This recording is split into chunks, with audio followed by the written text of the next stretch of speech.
No dio demasiados detalles el ministro de Economía Duhovne, bajo el contexto de que él quería primero mandárselo al Congreso, a la bicameral. Puedo hacer una pequeña observación, es de Hacienda, no de Economía, porque Hacienda. Macri no tiene ministro de Economía. Totalmente de acuerdo.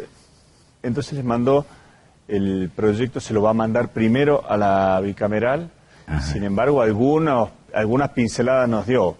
Por ejemplo, habla de gradualidad, es decir, como que la reforma no va a ser implementada de un saque.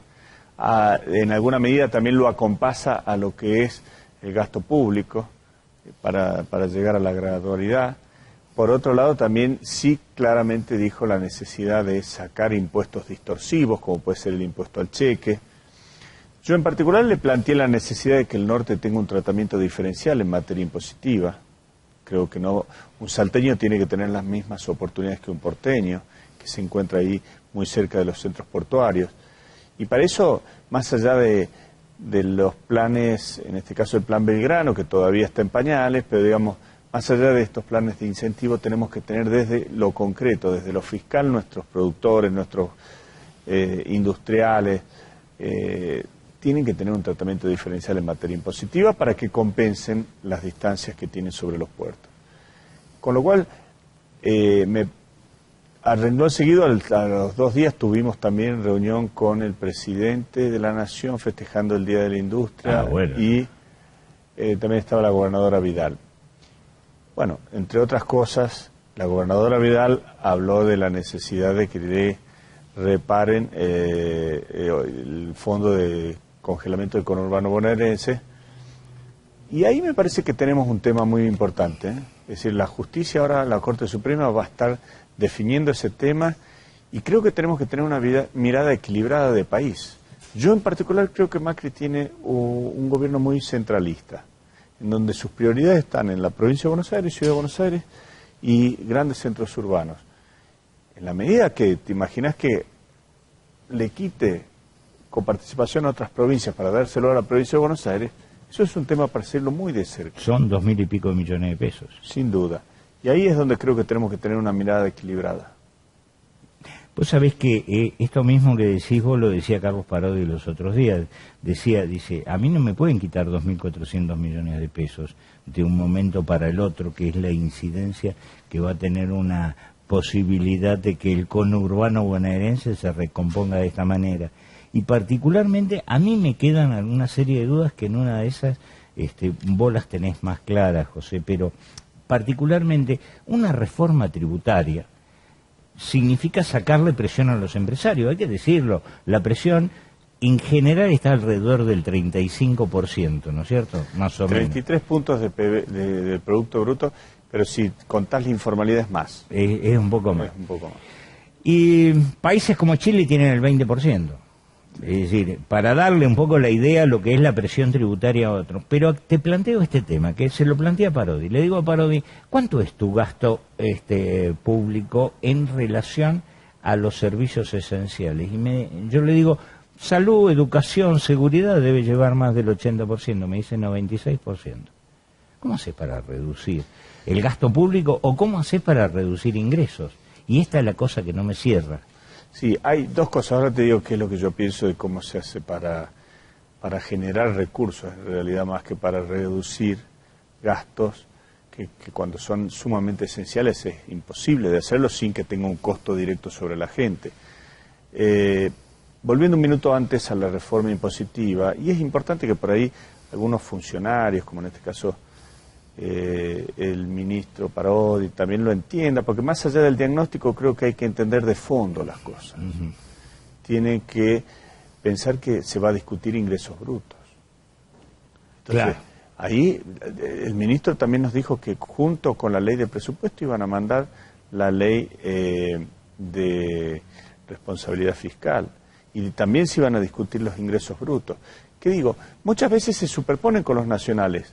Bueno, pero eso me lo contestó Juan Manuel, me dijo, el 80% de la recaudación es nacional y me quieren tocar ingresos brutos. Claro, bueno, porque el gobernador Juan Manuel Hurtado está muy consciente de esto. También lo tienen que estar los funcionarios. ¿En qué sentido? De que tenemos que dar una discusión madura en el país de federalismo para justamente no solo terminar defendiendo lo que nos corresponde en coparticipación, sino también en lo que es una recaudación provincial, o por lo menos que vaya en paralelo a la discusión, porque si no nos vamos a quedar sin el pan y sin la torta. Por un lado eso. Por otro lado, volviendo, yo creo que como vos decías, hay servicios esenciales y hay un gasto esencial que hay que sostener desde el Estado para garantizar a la población educación, salud, y lo que veníamos, seguridad, lo que veníamos hablando, pero me parece que hay que trabajar en un concepto de cómo generamos más recursos, cómo somos más competitivos, cómo fomentamos más a nuestra economía.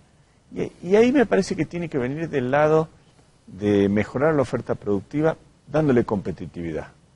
Es decir, el Banco Central, fíjate que lo que hace es subir las tasas de referencia y eso obviamente te pega en la competitividad del financiamiento productivo.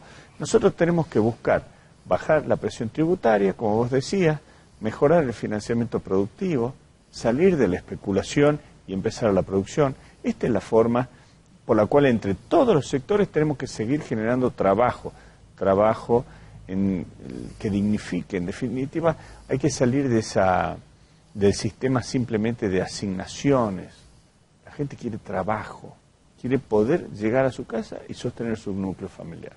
Vos sabés que me estás diciendo algo interesante. Yo estaba recordando, creo que fue en marzo del año pasado, estábamos sentados acá, en otro lugar, pero adentro de este estudio, y tenemos una tasa de referencia del EVAC del 38%. Hoy tenemos una tasa del EVAC del 27%. Sí, ¿cómo haces vos, empresario, para decidir y decir, che, yo voy a hacer una inversión con una tasa de retorno del 15-20% anual de cada 5 años, cuando tenemos una tasa de retorno del 27%? Imposible, y si a eso le sumás contra quién competís en el mundo, que se pueden financiar a un dígito.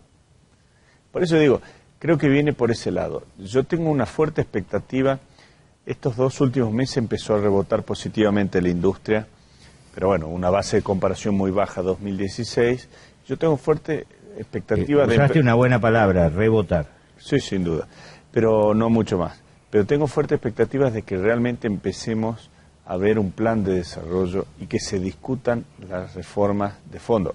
Nosotros acá, inclusive en Salta, estamos también participando con el proceso electoral.